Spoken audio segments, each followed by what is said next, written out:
Hey there, my name is Maya Brown. I was around 17 years old when the accident happened.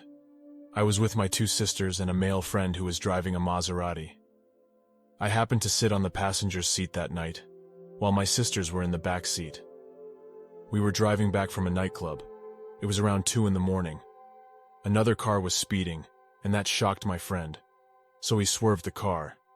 The car lost control and finally hit a big tree. When the car made a sudden stop, smoke was coming from the front of the car. I saw the guy next to me was unconscious. I tried calling my sister's name.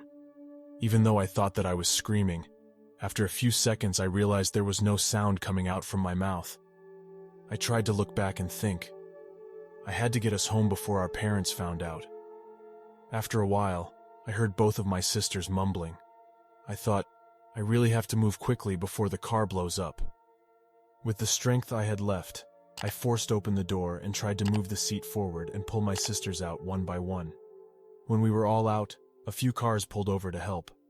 One person gave up her taxi so we could get to the hospital as quickly as possible. I realized that only one of my sisters was in the cab with me, while my youngest sister was still at the accident site.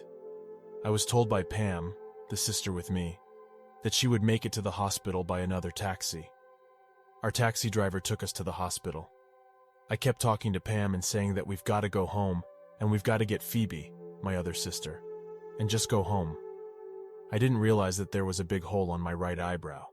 The moment we arrived, the nurses were rushing us to the emergency room. I couldn't understand why they were so rushed. I didn't feel any pain, and I assumed that Pam was okay, just with some bruises, until a nurse asked me what was my name. I remember that I wasn't able to say my name, but I kept asking for Pam, and I had the urge to be with her. She was in the other room. I wasn't allowed to be with her. As the nurse kept asking me repeatedly for my name, I remember asking her to get my boyfriend. Again, when she asked me for his name and his number, I knew and remembered his name, but I couldn't say his name and his phone number. I was wondering what was wrong with me. The next thing I heard was one of the male nurses telling me to get on the wheelchair. I said no to him, not until I see Pam. He took me to see my sister, and I remember grabbing her hand and begged her to tell everybody, and we're fine, and we need to go home. Pam said to me that we can't since there's a hole on my forehead.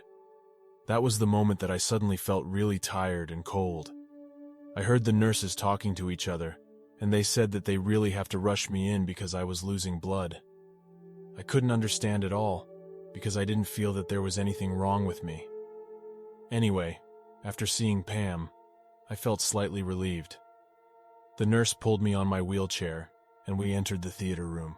They helped to move me to the bed, and I could feel the bed was cold.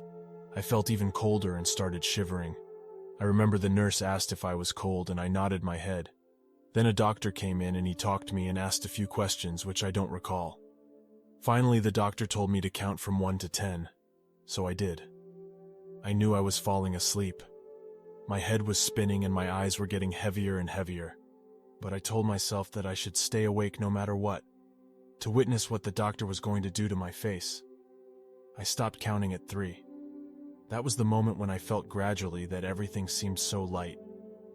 I was thinking that it was so weird that I was able to feel my toes. I thought I had to make sure that the doctor knew what he was doing, because I didn't want to feel any needles that he may use or any pain he may cause. I pulled my head up a little and saw my toes. I thought it was weird that the doctors and nurses weren't stopping me from moving. Suddenly I was floating. I remember feeling a sensation that was incredibly light, as if I had no weight whatsoever, as if there was a gust of wind that carried me and I was flying slowly. I sat on one of the cupboards inside the theater room. I remember thinking, this must be death. How come it is totally different than what most people have talked about? I saw my own body. The doctor and nurses were busy doing everything they were doing. I turned my head to my left side, and there was a wall. But I knew something was coming. The next thing I knew, there was a star that came down through the ceiling and stopped just next to my left leg. As if I didn't have any control of my body, I floated up to sit on that star. I was facing my body, the bed, and the people around my body. I saw my sister was in the other room. Doctors were helping her broken arm. I thought, this is it. It is my time. I couldn't feel any sadness, worry, or fear. I thought of my mom, dad, siblings, friends, and thought, they'll be fine without me. The feeling of joy was beyond the word itself. It was overwhelming. The feeling was love, totally unconditional love that I've never felt before. The total feeling of acceptance, and I merged into that vortex of love. It felt like I was coming home. I was relieved. There was no burden. I was safe. I was at ease. Everything was so perfect in that realm. I remember thinking, this is so much better than living as a person on Earth. I wouldn't want to go back there. This is where I belong, and I love this feeling. I promised myself that I wouldn't want to come back. The stars slowly moved up, and I saw the whole hospital in a second. I was looking down to see the whole of Singapore, full of lights in the dark of the universe. I was being driven by this star and moving above and further. I was the whole entire planet, and the sun, and the moon. Next, I saw the entire galaxy. I was still feeling so calm, relieved, relaxed, and joyful during this ride. Also, I remember thinking this was so much better than a roller coaster ride. I used to feel afraid of heights, but I didn't feel that anymore. After a while, I was mesmerized with the beauty of our galaxy. It was so colorful and bright. I looked around me. I didn't see anybody at all, but I heard a voice. The voice was a soft, soothing voice that said that it is not my time to come home yet.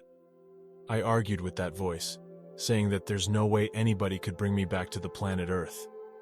I wanted to stay, but that soothing voice kept saying, "It is not your time, go and have fun." I wasn't sure if it was a male or female voice at that point. I grabbed the star to make sure that no one could move me. As soon as I grabbed it, I felt like I was being sucked down.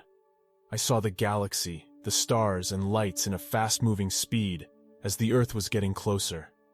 I saw the island of Singapore and the roof of the hospital and went through the ceilings. I was being sucked into my body again. I felt the jolt as I entered my body. The next thing I heard was the nurse trying to wake me up, shaking my body and squeezing both of my big toes.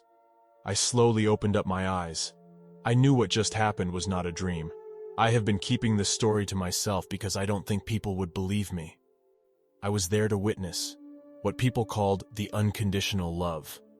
Watch this near-death experience next about a woman who has been declined to get into heaven. This was the reason, as God explains to her.